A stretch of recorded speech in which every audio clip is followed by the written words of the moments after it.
Kawasan Pegunungan Kendeng yang melintasi Rembang, Blora, Tuban, hingga Bojonegoro merupakan salah satu habitat terbaik bagi pertumbuhan vegetasi jati di dunia.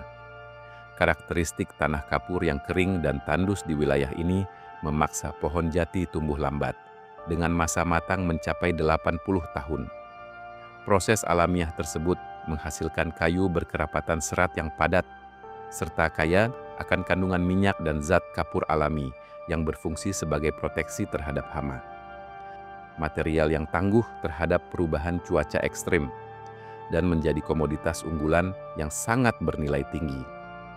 Sebelum era industrialisasi kolonial, pemanfaatan kayu jati telah mencapai titik puncaknya dalam arsitektur rumah tradisional Jawa seperti joglo dan limasan.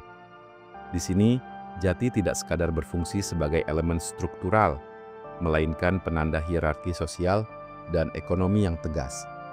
Rumah joglo dengan 4 tiang utama atau sokoguru dari kayu jati kualitas premium hanya mampu diakses oleh kalangan raja, priayi, dan kelompok masyarakat bermodal besar.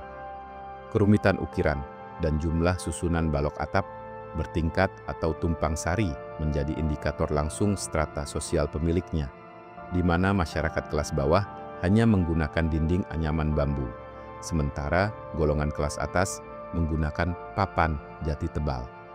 Selain pada arsitektur darat, ketersediaan kayu jati berkualitas tinggi sejak abad ke-14 telah menopang industri maritim Nusantara melalui pembangunan Jung Jawa. Kapal komersial berskala raksasa ini dikonstruksi menggunakan teknik lambung berlapis 4 tanpa paku besi, melainkan mengandalkan pasak kayu ulin dan jati keras. Kekuatan struktur lambung tersebut tercatat mampu menahan hantaman peluru meriam armada Portugis pada operasi militer abad ke-16 di Selat Malaka. Namun, kejayaan maritim ini mulai merosot secara drastis setelah Sunan Amangkurat I menerapkan kebijakan represif menghancurkan galangan kapal di pesisir utara, yang kemudian diperketat oleh pembatasan tonnase oleh VOC demi mengamankan monopoli dagang mereka. Pada penghujung abad ke-19 hingga awal abad ke-20, Pulau Jawa mengalami transformasi industri yang masif di bawah pemerintahan kolonial Hindia Belanda. Pemerintah melalui Jawatan Kehutanan mulai mengambil alih sistem penebangan liar tradisional di zona Kendeng dan menggantinya dengan manajemen kehutanan ilmiah yang terstruktur. Salah satu pusat penebangan paling awal dan paling produktif terekam dalam arsip sejarah di Ngoro Gunung, Bojonegoro, sekitar tahun 1890. Di kawasan ini, pohon jati purba berdiameter raksasa ditebang secara manual oleh ratusan tenaga kerja pribumi menggunakan kapak dan gergaji 2 arah, yang skalanya didokumentasikan melalui foto panorama raksasa dari 7 plat negatif. Setelah pohon-pohon raksasa di Ngoro Gunung dan sekitarnya tumbang, tantangan berat berikutnya yang dihadapi oleh Jawatan Kehutanan adalah sektor logistik. Pada tahap awal, pengangkutan kayu sepenuhnya bergantung pada metode pengangkutan, menggunakan pedati sapi beroda kayu besar yang ditarik oleh sepasang sapi jantan. Metode tradisional ini terbukti sangat tidak efisien karena kapasitas angkutnya kecil, memakan waktu berhari-hari, dan sistem logistik hampir lumpuh total setiap kali musim hujan tiba karena jalanan tanah di dalam hutan berubah menjadi kubangan lumpur hidup yang membuat roda pedati amblas.